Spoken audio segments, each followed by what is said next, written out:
Here is Sailor Kobe number 59, Gion Romance, a black ink. Let's jump straight to the end with my opinion on this ink. This is black for sure, but more of a little dull and kind of faded black, and I'm going to end this part here. The pen for today is a Lamy All-Star with a fine nib. Now that we know my opinion on this ink, let's see how I got there with the first writing sample done on Clairfontaine. Looking at the black we get, it is not the darkest of blacks. It is a very dark black, but it's a little duller than I would have expected as a tone. It doesn't feather and it doesn't spread. I'm going to say it does shade, which is really unfortunate. If we look at Underhill on the first line, that's much darker than Commence on the second line. It's a little unfortunate to see shading occur in a black ink. Looking at the back of the page, between the wiggling fingers, we get no bleeding and no ghosting.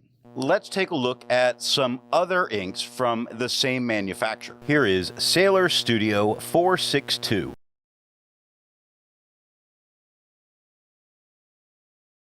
Here is Sailor Studio 573. Here is Sailor 640.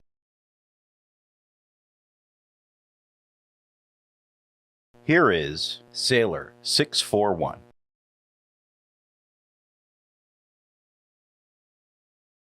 The next writing sample is done in a Portage reporter's notebook. The tone we get here on the page is a little lighter than it was on the Clairfontaine. It doesn't feather, doesn't spread.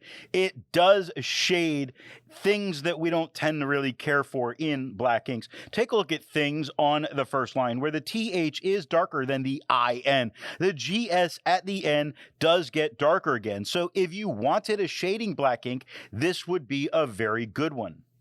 Looking at the back of the page, we get no bleeding and no ghosting. There's a lot to learn by doing multiple chromatographies. The one on the left is immediately put into water for 10 to 15 seconds. The one on the right, marked with a D, is let dry for 10 minutes before putting into water. The next writing sample is done on a national brand Steno notebook.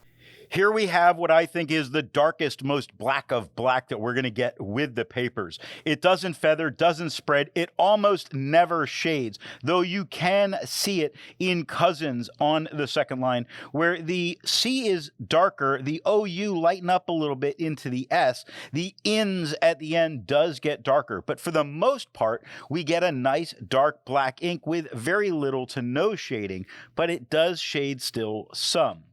Looking at the back of the page, we get no bleeding and no ghosting. Resistance tests are done to see how this ink can be expected to perform on the page, and more importantly, how hard it may be to clean from your pen. The smear is allowed to dry for 3 days before testing it. The highlighter is on the top left, pen flush is on the top right, 1/3 bleach solution is on the bottom left, and water is on the bottom right. The next writing sample is done in a Rhodia notebook. Here we have the same tone as the Clairfontaine. It doesn't feather, doesn't spread. It unfortunately does shade. Something presumed to be good in some cases, not in the case of black inks. Take a look at presumed on the second line.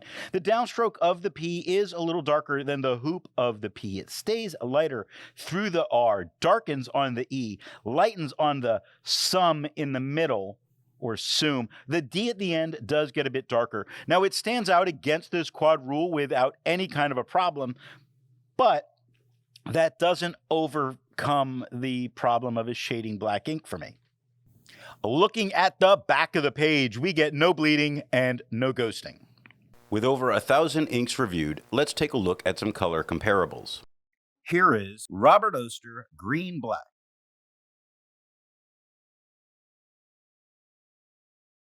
Here is Sailor Kobe number 59, Gion Romance.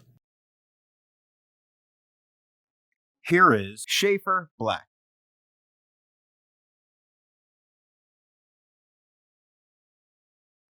Here is Waterman Intense Black.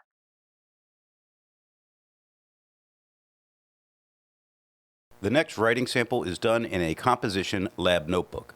The tone we get here is like a faded black to a dark gray in tone, so lighter than it was on the Clairfontaine. It doesn't feather, doesn't spread, almost no shading shows up, which is a good thing, but there is a disturbance in the force. When you look at disturbance on the second line, you can see it's mostly a uniform tone, but that TU in the middle are a little bit darker, same as the E at the end. Now, the underneath is fairly dark as a tone, but over to the left of that is a bit lighter. It still stands out against the quad rule, which is a good thing. Looking at the back of the page, we get no bleeding and no ghosting. While it's nice to see ink in the same color family, I prefer to see ink to complement the color on the page. Here is Robert Oster Burgundy.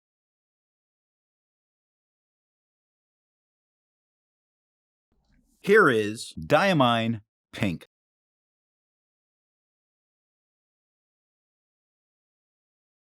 Here is Diamine Amber.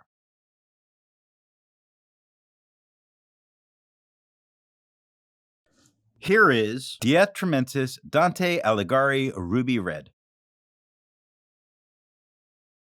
The last writing sample is done on 20-pound copy paper.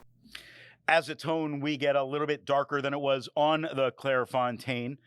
It does have a little bit of feathering and a little bit of spread. Both of those, I think, are very manageable with this ink. Not something that would stop you from using it on this paper. It doesn't shade, which is good. I don't think this is a bad match on this paper, not at all. Looking at the back of the page, we see that it didn't do too bad. I mean, there's spots where it gets darker into or deeper into the page, but compared to many other inks, this is doing fairly good. I still wouldn't write on the back of the page, but it's doing better than many inks. Now, nothing bled through touching the page underneath. So what nib and pen do I think are going to give the best writing experience with this ink? This medium flow fine nib in my Lamy All-Star gives a faded and uninteresting black with a little bit of shading. Off camera, things didn't get much better when I tried it in a wet fine. So if you like this, the good news is that it'll be a dealer's choice for what pen to use. I hope you got something out of this video, and thanks for watching. I want to let you know that the best way you can support this or any channel is to let retailers know where you heard of something if you go to buy.